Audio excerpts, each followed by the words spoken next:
Baik semuanya, selamat siang, selamat sore, selamat malam. Terima kasih telah mendownload video ini. Hari ini kita akan mempelajari tentang filsafat Pancasila. Pancasila sebagai sistem filsafat. Secara etimologis, istilah filsafat berasal dari bahasa Yunani, yaitu filosofia, yang berarti mencintai, cinta, kebijaksanaan, yang biasa diterjemahkan dengan cinta kebijaksanaan. Istilah Pancasila berasal dari kata Sanskerta panca sila. Panca 5 sila dasar atau asas yang diartikan 5 dasar. Dalam buku Sutasoma karangan Empu Pantular, di samping mempunyai arti berbatu sendi 5, juga mempunyai arti pelaksanaan kesusilaan yang 5 atau Pancasila Krama, yaitu mabok, tidak boleh minum minuman keras, main, tidak boleh judi, makdon, tidak boleh berzina atau prostitusi, madat, tidak boleh pakai candu atau narkoba, maling, tidak boleh maling atau kita bisa artikan dengan korupsi.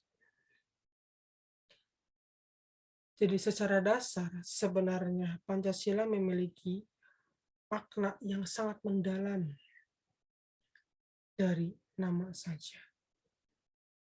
Dari awal pun Pancasila itu bukan sekedar dibuat hanya untuk dilihat, tetapi Pancasila ini dibuat untuk kita agar cinta kebijaksanaan. Kebijaksanaan pada apa?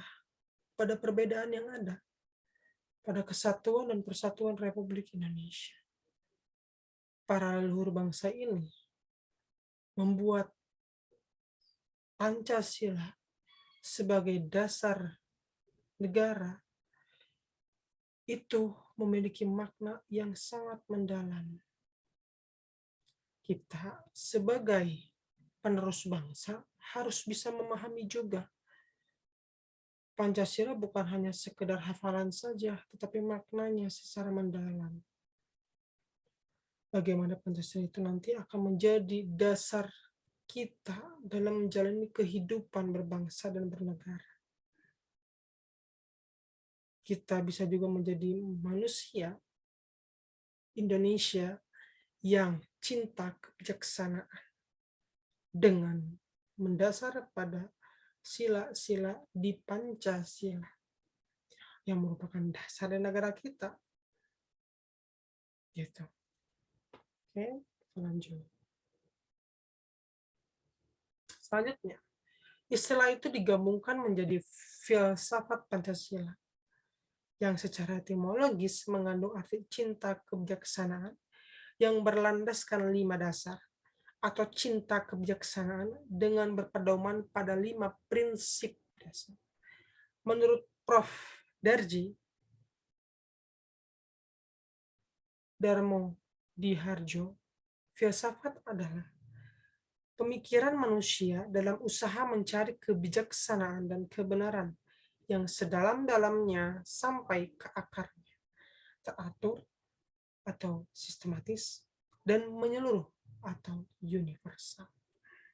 Jadi menurut Prof. Darji, bahwa filsafat dalam Pancasila ini adalah pemikiran manusia dalam usaha mencari kebijaksanaan dan kebenaran. Filsafat itu. Nah, lanjut dulu. Ya. Objek material dari filsafat Pancasila mengenai segala sesuatu yang ada dan mungkin dianggap dan diyakini ada seperti manusia, dunia, Tuhan. Objek formanya adalah untuk mengerti segala sesuatu yang ada sedalam-dalamnya atau hakikatnya. Cabang bidang filsafat. Filsafat mempunyai sistematika yang amat luas yang meliputi bidang-bidang cabang-cabang seperti ontologi, epistemologi, dan aksiologi. Filsafat merupakan dasar dari segala dasar pemikiran manusia. Dahulu, para filsuf, orang yang menghasilkan pemikiran-pemikiran filsafat, mereka adalah manusia-manusia yang menggunakan akal sehatnya untuk melihat realitas dunia, untuk menjawab realitas dunia ini, untuk mempermudah manusia dalam menyelesaikan masalahnya. Filsafat ini merupakan konsep berpikir manusia yang harusnya dimiliki semua orang untuk melihat pengetahuan secara dalam, luas, dan bermakna. Apalagi kita sebagai mahasiswa ya. Sebagai mahasiswa kita harus mempelajari filsafat. Sebagian besar mahasiswa bahkan sangat anti dengan yang namanya filsafat. Mungkin karena mereka menganggap banyaknya pemikiran itu tidak cocok dengan zaman mereka. Padahal kalau kita lihat, filsafat ini sangat penting bagi sebuah ilmu. Kita tidak akan bisa mengembangkan ilmu yang kita miliki tanpa kita mempelajari filsafat. Dasar dari sekadar ilmu. Dasar pemikiran manusia. Kenapa itu ada? Apa yang terjadi bila itu ada? Bagaimana itu terselesaikan? Bagaimana itu bisa diperbaiki? Setiap filsuf memiliki cara berpikirnya masing-masing, tapi tidak pernah saling menyalahkan. Mereka sangat mengerti perbedaan. Bahkan banyak filsuf, dia sangat ahli dalam berbagai bidang ilmu tertentu. Ya, sangat ahli. Bahkan ada beberapa filsuf yang banyak ya ahlinya. Ada ahli matematika, fisika, kimia, geologi, sosiologi, semua dalam satu orang. Itu menunjukkan bahwa sebenarnya mereka itu menggunakan rasional mereka untuk melihat realitas yang ada pada dunia ini. Mereka tidak hanya mengandalkan emosi, tapi mereka mengandalkan rasionalitas mereka, cara berpikir mereka. Apa? Bagaimana? Seperti apa? Kapan itu terjadi? Dan lain sebagainya. Terutama bagi kita mahasiswa, mempelajari filsafat sangat penting agar ilmu kita yang kita pelajari itu dapat bermanfaat dan memiliki makna yang dapat digunakan demi perkembangan ilmu. Kemudian, secara ontologis adalah bidang cabang filsafat yang menyelidiki hakikat dan hakikat dari realita yang ada. Ontologi meliputi masalah apa hakikat ilmu, hakikat kebenaran, dan kenyataan yang tidak terlepas dari persepsi kita tentang apa dan bagaimana yang ada.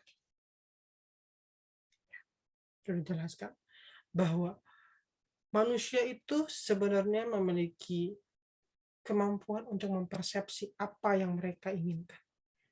Manusia itu makhluk yang bebas untuk menilai apa yang mereka anggap benar dan apa yang mereka anggap salah. Bebas menilai dari pengetahuan dan pengalaman mereka. Tetapi kita harus ingat bahwa realitas yang merupakan hakikat dari ilmu itu sendiri, yang merupakan kebenaran dan kenyataan, itu selain dari persepsi kita. Kita harus melihat kebenaran itu secara nyata. Maknanya apa sih itu terjadi? Benarkah seperti itu? Atau ada faktor lain yang melandasinya? Ya, jadi kita harus melihat realitas secara luas, bukan secara sempit berdasarkan pemahaman kita saja. Dan itu pun dilakukan para filsuf dahulu, sehingga mereka bisa menghasilkan berbagai macam pandangan yang kita sebut ilmu sekarang. Kemudian epistemologisnya adalah cabang filsafat yang membahas sumber, batas, proses hakikat, dan validasi pengetahuan, meliputi berbagai sarana dan tata cara penggunaan sarana dan sumber pengetahuan untuk mencapai menemukan kebenaran dan kenyataan ilmiah. Jadi kalau dalam dunia akademis ya, dunia ilmu kita yang kita sekarang sedang dalami, baik manajemen, komunikasi, psikologi, sistem informasi, sistem komputer, dan lain sebagainya, akuntansi, ya, kita itu harus melihat bahwa ilmu itu selalu memiliki sarana atau tata cara, ya, tata cara untuk menemukan sesuatu kebenaran. Kita tidak bisa menilai kebenaran berdasarkan emosi kita saja, berdasarkan pandangan kita saja, tanpa melakukan berbagai macam sistematika ilmu untuk melihat kebenaran itu. Contohnya, apa untuk melihat kenyataan ilmiah ketika kita melihat seseorang itu menilai bahwa dia salah, atau kita bahkan menilai orang lain salah, kita harus melihat dulu kebenarannya. Apa sih faktor di balik kesalahan itu? Apakah ada faktor-faktor yang mendukung, faktor positif maupun negatif? Kita lihat juga pandangan-pandangan di sekitarnya. Bagaimana mereka melihat itu? Apakah ada maksud atau makna tertentu kenapa hal itu bisa terjadi? Sehingga kebenaran itu dapat kita lihat sebagai kenyataan ilmiah yang dapat diukur.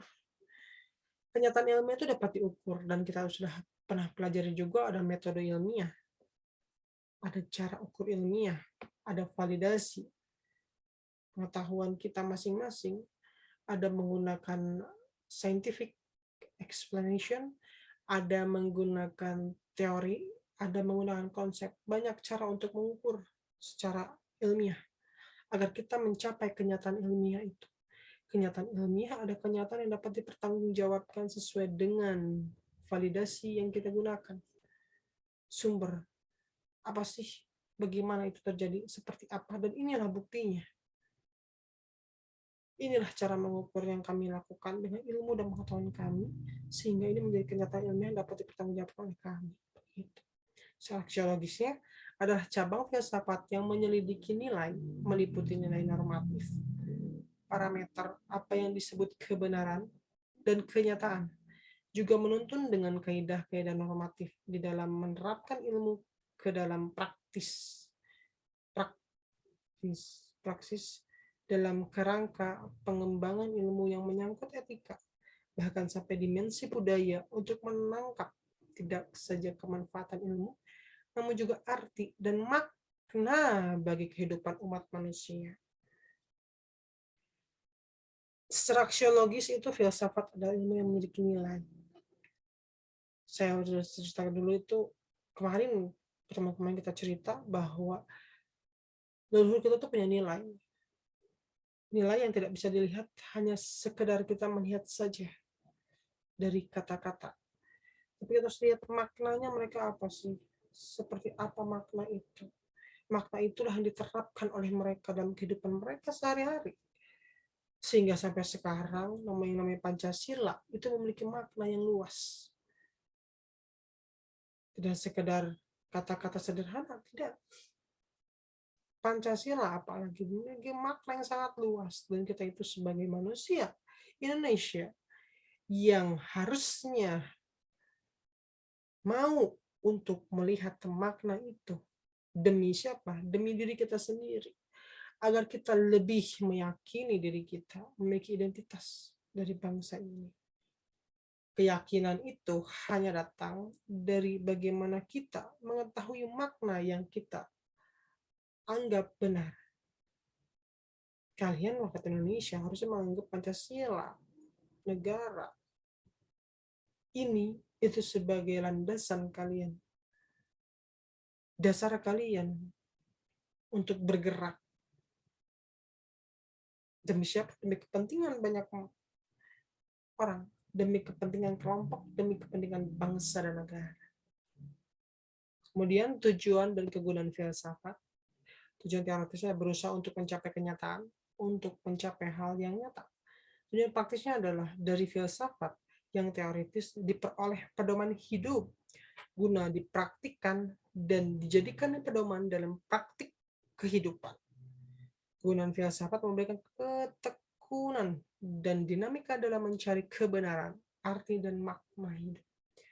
Di filsafat ini benar-benar dibuat atau diciptakan agar kita dapat melihat kenyataan secara lebih nyata, lebih ilmiah, dan dapat kita praktikkan dalam kehidupan kita sehari-hari untuk menilai sebuah kebenaran, melihat sebuah kebenaran, atau kita sering disebut realitas. Realitas itu bukan sebuah kesalahan ya, tapi kita bisa lihat sebuah kebenaran di sebuah ilmu kita itu. Kemudian arti dan makna dari hidup. Punya makna nggak dari hidup kita gitu. Kita bisa menggunakan filsafat. Kemudian definisi filsafat ini menurut Plato.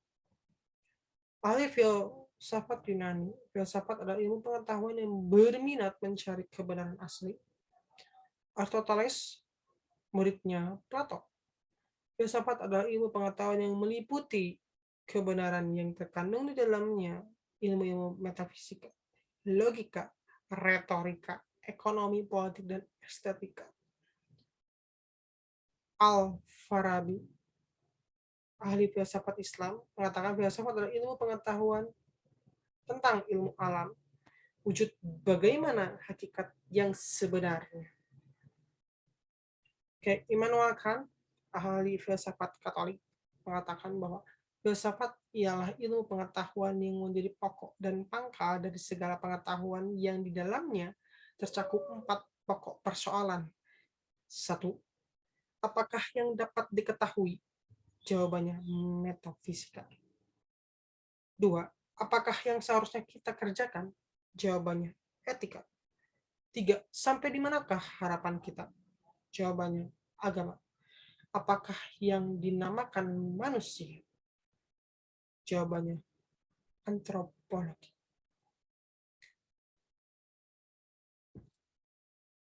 Nah, pengertian filsafat dari berbagai macam pandangan. 1. Cinta kebijaksanaan. 2. Ilmu pengetahuan yang menyelidiki hakikat segala sesuatu untuk memperoleh kebenaran dan kenyataan. 3. Hasil pikiran yang kritis dan dikembangkan dengan cara yang sistematis. 4. Hasil pemikiran manusia yang paling dalam. 5. Pendalaman lebih lanjut dari ilmu pengetahuan. 6. Pandangan hidup. 7. Hasil analisa dan abstraksi. 8. Anggapan dasar. 9. Unsur-unsurnya antara lain kritis, analisa, evaluasi, dan abstraksi. Ya, cabang-cabang filsafat. Louis Ockhatzaf dalam bukunya Elemen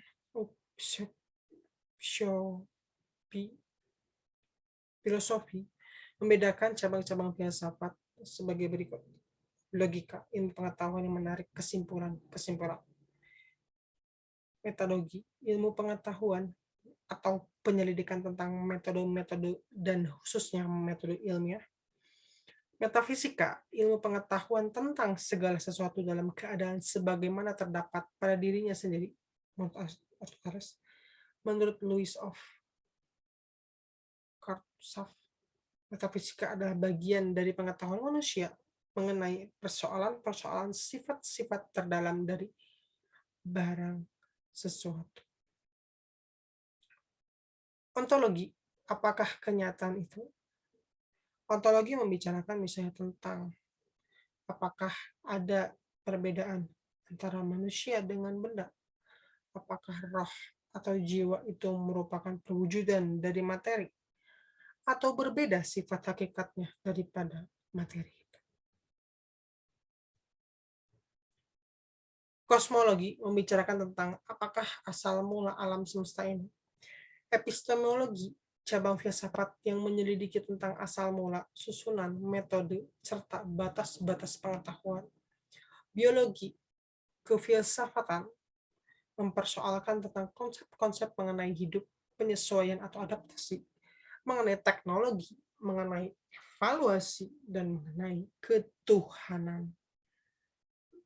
Psikologi kefilsafatan membicarakan tentang persoalan-persoalan roh atau jiwa.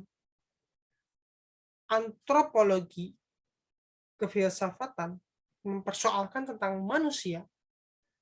Sosiologi kefilsafatan mempersoalkan tentang hakikat masyarakat dan negara. Etika yang membicarakan tentang pemikiran mengenai tingkah laku. Estetika membicarakan tentang rasa keindahan. Filsafat agama mempersoalkan pokoknya ialah apakah yang dinamakan agama itu. Sekarang kita baru masuk ke Pancasila sebagai filsafat. Yang tadi kita pelajari adalah dasar atau pengertian-pengertian filsafat yang harus kita pahami dulu sebelum kita masuk ke Pancasila sebagai filsafat.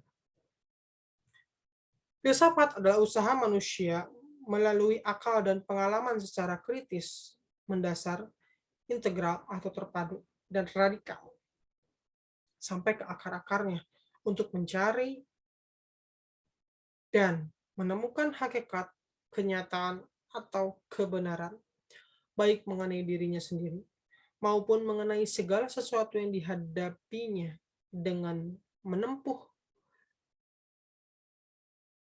deskripsi,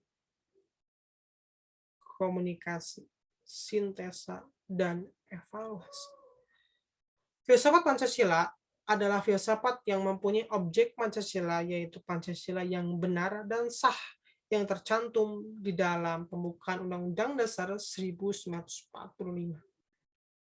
Pancasila sebagai filsafat negara berfungsi sebagai landasan negara yang berada di atasnya. Dengan demikian, hakikat negara, tujuan negara, kedudukan negara, atau penyelenggaraan negara, dan sebagainya diarahkan atau diisi oleh landasan kerohaniannya, yaitu Pancasila sebagai filsafat negara. Filsafat Pancasila sebagai filsafat negara adalah aktualisasi Pancasila dari idealisme fiktif ke dalam realitas konkret. Sebagai suatu filsafat, fungsinya adalah memberikan suatu kesadaran tentang pandangan hidup, way of life.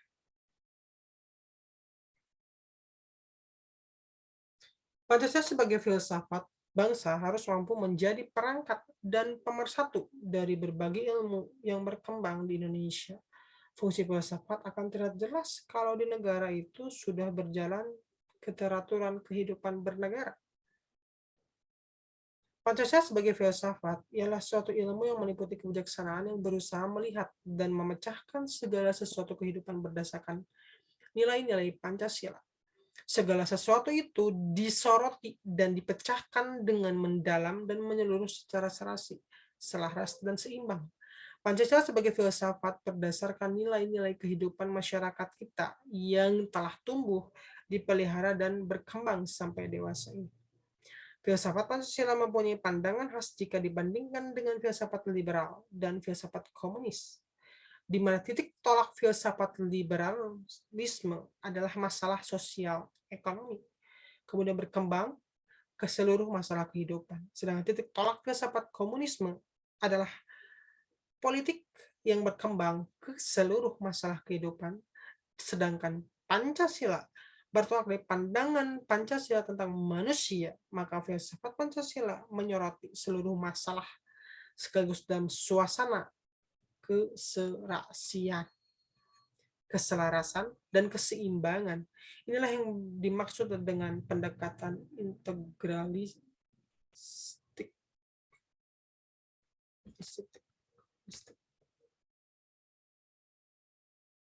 Nah, jadi secara sederhana, Pancasila sebagai filsafat merupakan dasar dari dasar perilaku kehidupan berbangsa yang dituangkan dalam Undang-Undang Dasar 1945 berserta segala pasalnya. Bedanya kita dengan filsafat negara lain yang liberal dan komunis, adalah filsafat Pancasila ini meliputi berbagai macam sudut pandang kehidupan kita bernegara, bukan hanya sosioekonomi, bukan hanya politik, tapi seluruhnya. Sosial, ekonomi, politik, kehidupan berbangsa, ya, komunikasi, bagaimana cara kita melihat manusia, mengenal manusia,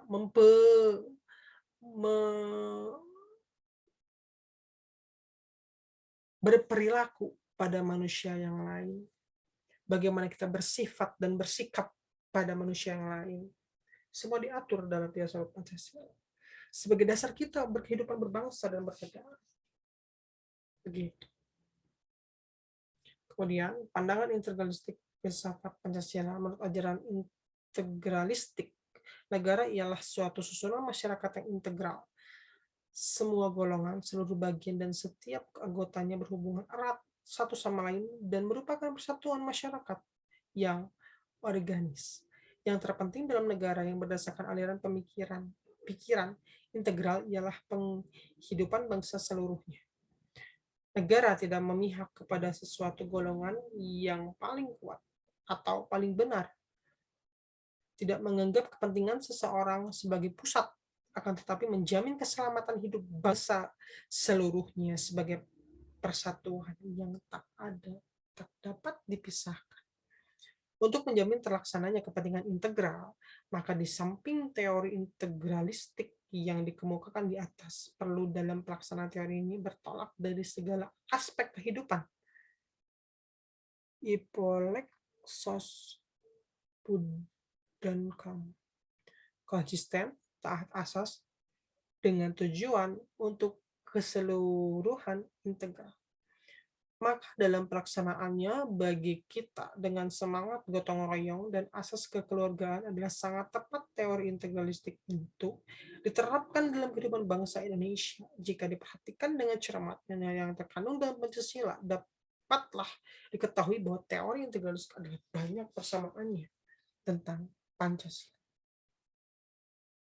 Pancasila sebagai filsafat hidup bangsa Indonesia, Pancasila mempunyai fungsi dan peranan sebagai pandangan dan pedoman hidup dalam sikap, tingkah laku, dan perbuatan dalam kehidupan bermasyarakat, berbangsa, dan bernegara bagi bangsa Indonesia. Pancasila sebagai filsafat hidup tumbuh dan berkembang bersama dengan tumbuh berkembangnya bangsa Indonesia. Prinsip yang terdapat dalam Pancasila bersumber pada budaya dan pengalaman bangsa Indonesia dalam mendirikan negara Indonesia. Pancasila sebagai filsafat hidup bangsa Indonesia merupakan hasil berpikir yang mendalam dan sedalam-dalamnya dari bangsa Indonesia yang oleh bangsa Indonesia dianggap, dipercaya, dan diyakini sebagai norma atau nilai yang paling benar, paling adil, paling bijaksana, paling cocok, dan sesuai bagi bangsa Indonesia. Sehingga nilai-nilai yang terkandung dalam Pancasila dijadikan nilai dasar yang dijunjung tinggi oleh bangsa Indonesia, bahkan oleh bangsa yang beradab. Ya, jadi sebagai filsafat sebenarnya bangsa Indonesia sudah dan berkembang. Pancasila itu berkembang. Pemikiran tentang Pancasila, pasal-pasal yang akhirnya di pasal-pasal untuk mengatur atau menjadi rules kehidupan kita berbangsa dan bernegara itu berkembang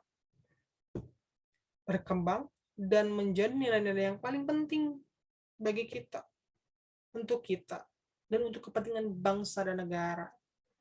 Yang paling adil karena tidak memihak, yang paling bijaksana karena melihat sesuatu berdasarkan apa dan faktor apa yang mendukung itu. Paling cocok karena apa? Kita itu bangsa yang bineka tunggal ika, yang berbeda-beda. Kita tidak memihak satupun. Kita melihat semuanya berdasarkan adat dan budaya. Kita merangkul semuanya demi berdewasaan bangsa, demi kemajuan bangsa dan negara. Kefilsafatan Pancasila ini ontologis. Pancasila yang berlandaskan pada Tuhan, manusia, persatuan, dan rakyat, dan keadilan telah mengandung kepastian bahwa telah ada dalam kenyataan yang sesungguhnya. Oleh karena itu, seluruh bangsa Indonesia seharusnya dalam berpikir bertindak harus sesuai dengan nilai Pancasila yang menjadikan Pancasila sebagai filsafat dan dasar negara Indonesia. Secara epistemologis, Pancasila telah memenuhi syarat ilmu pengetahuan, yaitu memiliki tujuan, metode, ruang lingkup kajian, dan manfaat tersendiri. Pancasila mengandung unsur metode perkembangan ilmu pengetahuan karena Pancasila sebagai filsafat negara dijadikan titik tolak dasar kejadian untuk menyusun dan menjadikan parameter untuk mengukur, menguji sejauh mana pelaksanaan pembangunan. Aspek aksiologis yang berupa nilai kegunaan Pancasila sebagai disiplin ilmu yang berdiri sendiri dan moral serta tanggung jawab keilmuan yang Pancasilais. Hal ini tercermin dalam konsep ilmiah Pancasila yang secara filosofis bersifat abstrak, menjelma dalam bentuk konkret berupa butir-butir dari tiap-tiap sila Pancasila sebagai wujud pengalaman kelima sila Pancasila yang sangat besar nilai kegunaannya. Rumusan kesatuan sila Pancasila sebagai suatu sistem filsafat Pancasila yang terdiri dari 5 sila dapat hakikatnya. Pada hakikatnya merupakan suatu sistem filsafat. Pengertian sistem adalah suatu kesatuan bagian yang saling berhubungan, saling bekerja sama untuk satu tujuan tertentu, dan secara keseluruhan merupakan suatu kesatuan yang utuh. Pancasila terdiri atas bagian-bagian, yaitu sila-sila Pancasila pada hakikatnya merupakan satu asas sendiri, fungsi sendiri-sendiri, namun secara keseluruhan merupakan suatu kesatuan yang sistematis dan terukur. Ya, sistematis ini. Jadi Pancasila itu setiap silanya itu benar-benar saling memiliki asas masing-masing. Tapi secara keseluruhan ini saling terikat. Demi apa? Demi tujuan yang sama. Demi kemajuan, kemaslahatan, kebijaksanaan, kehidupan bangsa dan negara. Oke. Next. Oke. Menjemput tunggu yang bersifat organis ini tinggal dibaca saja. Ya, di modul juga ada, silahkan. Semua pasal yang bersifat hierarkis dan berbentuk piramidal. Ya, rumusan sila yang bersifat hierarkis dan berbentuk piramidal ketika baca saja di modul. Kenapa? Karena saya ingin membuat kalian banyak baca. Dan ini nanti akan kita diskusikan di pertemuan ketiga tatap muka. Ya, ini akan menjadi salah satu tema yang nanti akan saya jelaskan juga. Kita akan saling membaca. Kita saling menjelaskan pandangan-pandangan kita terhadap ini. Ya. Oke. Terima kasih telah mengikuti perkuliahan ini. Saya ingatkan kembali, tugas dikerjakan, silakan waktunya 2 minggu. Kuis waktunya 1 minggu. Kerjakan sebaik-baiknya. Cek kembali nama dan NIM-nya sebelum dikumpulkan. Kerjakan diketik saja. Dikumpulkan dengan format PDF. Ingat ya, harus tepat waktu. Manajemen waktu itu sangat penting bagi seorang mahasiswa. Belajar, dan terus belajar. Oke, maafkan saya jika ada kesalahan. Lebihnya semoga bermanfaat bagi kalian, mahasiswa. Dan saya sangat terbuka bila ada yang ingin memberikan pandangannya pada saya. Kita saling memberikan pandangan untuk membuat kita berkembang. Bukan untuk saling menjatuhkan. Dan ingat, di presentasi nanti, di minggu ketiga, berarti pertemuan ketiga itu, tidak usah buat PPT, tidak usah buat laporan. Yang saya inginkan bagaimana kalian menjelaskan. Kita saling membantu, kita saling memberikan pandangan agar ilmu kita berkembang. Ya, berani dan kita belajar bersama-sama. Ingat baik-baik, kejujuran itu penting bagi kita, bagi semua mahasiswa, terutama dalam konteks akademik. Ya, jadi Kerjakan tugas sekemampuan kalian. Dengan kemampuan kalian, tidak perlu kalian nyontek punya orang lain, apalagi mengcopy paste secara liar tanpa merubah apapun. Ya, silakan gunakan pandangan kalian di setiap tugas kalian agar tugas kalian berbeda dengan teman kalian. Terima kasih semuanya. Assalamualaikum warahmatullahi wabarakatuh.